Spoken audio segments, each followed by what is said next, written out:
मेरी मेरे भाई की पत्नी आज स्वप्ना ने सुबह प्रश्न की। हम प्रदक्षिणा कर रहे थे तो उन्होंने कहा कि दादा ये बात बोलो, क्या छोटी सी उंगली पे इतना बड़ा पहाड़, एक पत्थर भी उठा नहीं सकते हम? ये क्या असंभव कार्य को हम बोलते हैं, हम सुन लेते हैं, क्या ऐसा बात हो सकता है? उसका प्रश्न था।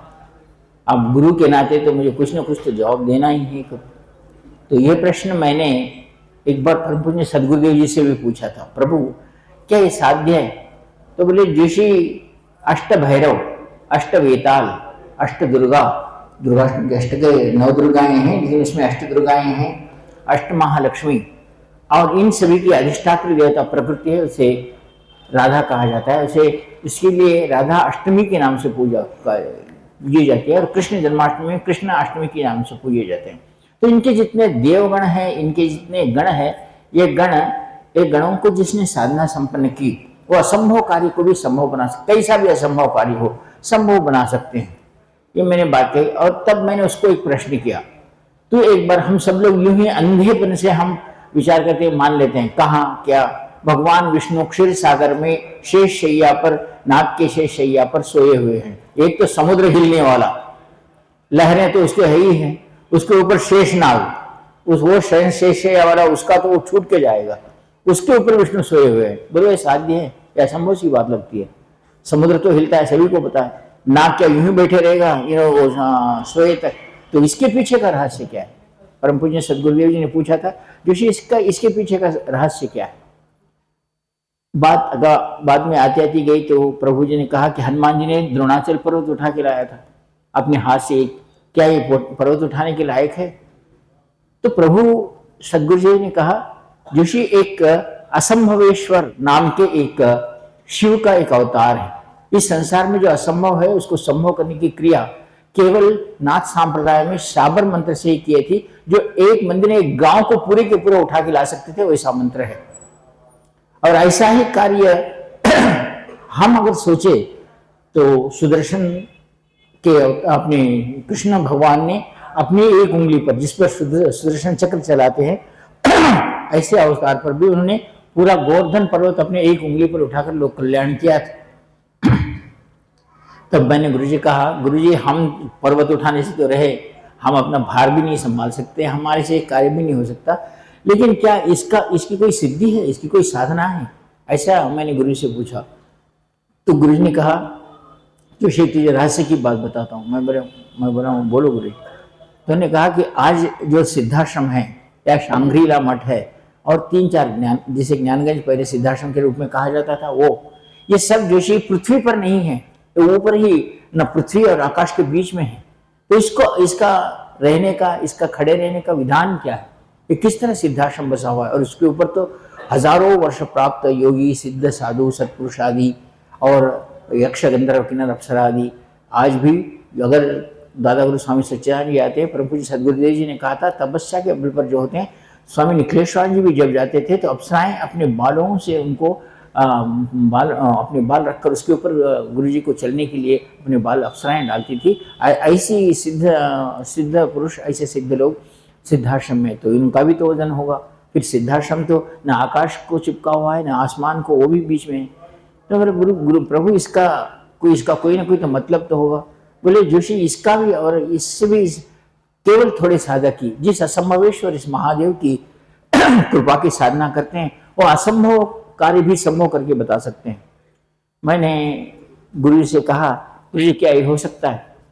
क्यों नहीं सर? साधक अगर सिद्ध हो, साधक अपने गुरु पर विश्वास करता हो, अपना पूर्ण जीवन गुरु के प्रति समर्पित करता हो, ऐसे लोगों को देखकर ही गुरु अपनी साधनाएं, ऐसी असंभव साधनाएं अपने शिष्य को प्रदान करते हैं। अब उस दिन से मैं प्रश्न कर गया, मेरे दिल में प्रश्न रह गया कि क्या मैं ऐसा कर सकता हूँ? पहले इसके लिए मुझे तैयार होना होगा कि मैं गुरु के प्रति समर्पित हूँ। हाँ, आजकल आपको पता है, कार्य हुआ तो ये गुरु अच्छा है, अपना कार्य नहीं हुआ तो गुरु को छोड़ दो, दूसरे गुरु को देखो। इस प्रकार की, ये देवता नहीं तो दूसरे देवता, एक कार्य नहीं तो दूसरे कार्य, एक गुरु नहीं तो दूसरा गुरु। बस उनको लगता है कि मैं आया गुरु के पास, कार्य हो जाना चाहिए। अब मैंने गुरु से पूछा कि प्रभु समर्पण के लिए क्या करना होता है? तो गुरु ने कहा समर्पण कहा गया है। उसका समर्पण करता था मेरा अच्छा हो या बुरा हो, मैं सुख में हूँ या दुख में हूँ, मैं कष्टों में हूँ या आनंद के साथ हूँ, कुछ भी हूँ, इसके लिए गुरु को कारण मत बना। ये लोग गलती करते हैं। काम नहीं हुआ, अरे गुरु जी के पास गया था, गुरु जी साधना दी थी, काम नहीं हुआ। 10वां विद्या के लिए गया था, नहीं हुआ। इसके लिए गुरु अपने शिष्य की परीक्षा लेता है, कहता है कि ये कहाँ तक मेरे प्रति समर्पित है। और मैं आपके जीवन में कहता हूँ, मैंने 1981 में गुरु जी से दीक्षा ली थी। 82 में उन्होंने मेरे को चमत्कार करके गणेश जी का दर्शन दिलवाया था। और बाद में जो मेरी परेशानी आरंभ हो गई, और जब मैंने ये बात पूछी थी कि क्या असंभव कार्य को संभव कर सकते हैं, मैं तो उस समय नौकरी करने वाला छोटा, मेरी कितनी तनख्वाह थी, 1400 रुपये, 1457 रुपये तनख्वाह थी। हम 6 भाई, उसमें बड़ा मैं और मेरी एक बहन। घर पिताजी पे मास्टर थे, कोई बड़े नहीं थे। और लेकिन कभी भी शिविरों में जाता था, ऐसा जाता था, तो कभी ये लगता था कि गुरुजी का आश्रम मैं बनाऊं, गुरुजी के लिए मैं कुछ अच्छा करूं, ऐसा। लेकिन ये मेरे लिए असंभव था कि मैं आश्रम बना सकूं, ऐसा मेरे पास पैसे भी नहीं। मैं क्या छोटा सा। गुरुजी अगर कभी शिविर करने के लिए बात करते थे तो मैं पूछता था, गुरुजी शिविर के लिए कितना खर्चा होगा? जोशी कम से कम तो 20 लाख खर्चा आएगा। मैं बोला कैसा?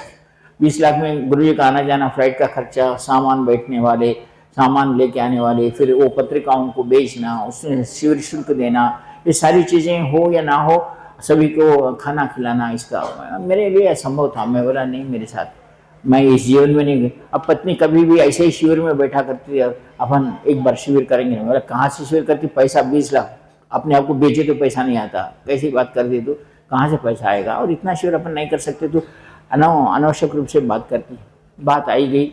और हमारा 81, 82 से 82, 83 तक अच्छा चला। 83 से जब मैंने गुरुजी कहा, गुरुजी अगर मैं उस समर्पण की वो जो विद्या है, समर्पण का जो विधान है, क्या मैं कर सकता हूँ? गुरुजी हंसे। इसके लिए गुरु को पूछना क्या है? गुरु तृप्त होकर कहे कि मैं, तू मेरा शिष्य है, तू इस कार्य में, जिस दिन गुरु प्रसन्न होकर कहेगा, जिस दिन गुरु प्रसन्न होकर कहेगा कि तू मेरी परीक्षा में पास हो गया, तो तुझे तेरे घर के सामने देवता खड़े रहेंगे। और ये बात गुरु ने गुरु पूर्णिमा में कही थी, जोशी अगर लक्ष्मी मेरे आंगन में नाचती है तो तेरे आंगन में भी नाचेगी। ये बात मुझे आज भी याद है। आप गुरु पूर्णिमा का कैसे देख सकते हो। गुरु जी ने कहा था कि जोशी को 18 बार भुवनेश्वरी सिद्धि और उसने 18 बार की थी, अष्टलक्ष्मी की साधना की थी, ऐसा कहा था। वो पूरे जनों की बात है, मैं भी उसके ऊपर विश्वास नहीं किया। अगर वैसा होता तो नौकरी करके काय को रहता था।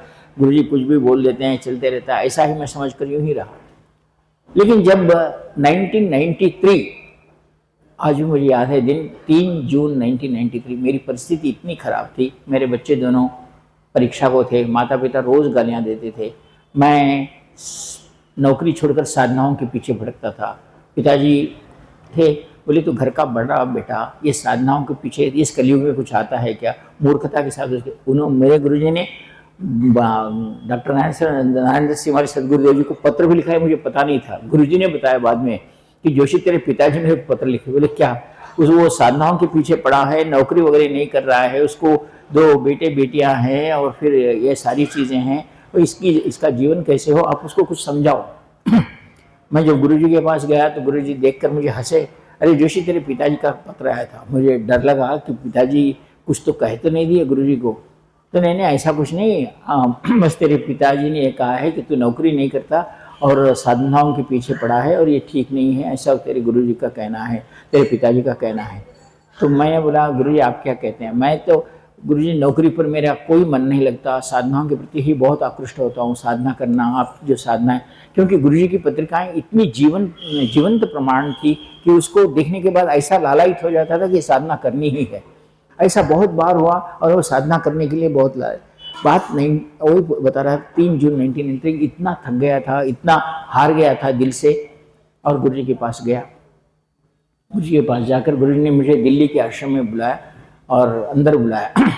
तो गुरुजी के पास खड़े रहकर मैं 2 बात, गुरुजी ये जन्म में तो मैं आपके समर्पण में मैं पास उत्तीर्ण होऊंगा या नहीं होऊंगा ये तो मुझे पता नहीं, लेकिन एक बात कहता हूँ गुरुजी, सभी लोगों के प्रताड़नाएं सुनाऊं। मेरे लोग, मेरे दोस्त, अगर ये लोग कहते हैं मैं साधना करते रहते, हंसते रहते हैं मुझ पर। मेरे पास पैसे नहीं हैं तो अगर किसी की दोस्त के पास जाऊं तो उसे ये लगता है कहीं ये पैसे तो नहीं पूछेगा, वो उससे मुझसे दूर करते हैं, मेरे रिश्तेदार, मेरे सब लोग।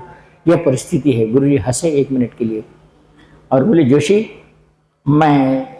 तू तेरे कपड़े पूरे उतार दे, मैं एक विशिष्ट दीक्षा देता हूँ। मैं आज तुम्हें यह रहस्य की बात बता रहा हूँ। और उस दिन गुरुजी ने अपने सीधे हाथ के अंगूठे से मेरे पूरे शरीर को क्या दीक्षा दी, क्या मंत्र दिया, मुझे पता नहीं। और गुरुजी ने कहा, जोशी तू मेरे पहला व्यक्ति है, गृहस्थ है जो परीक्षा में मेरे पास हुआ।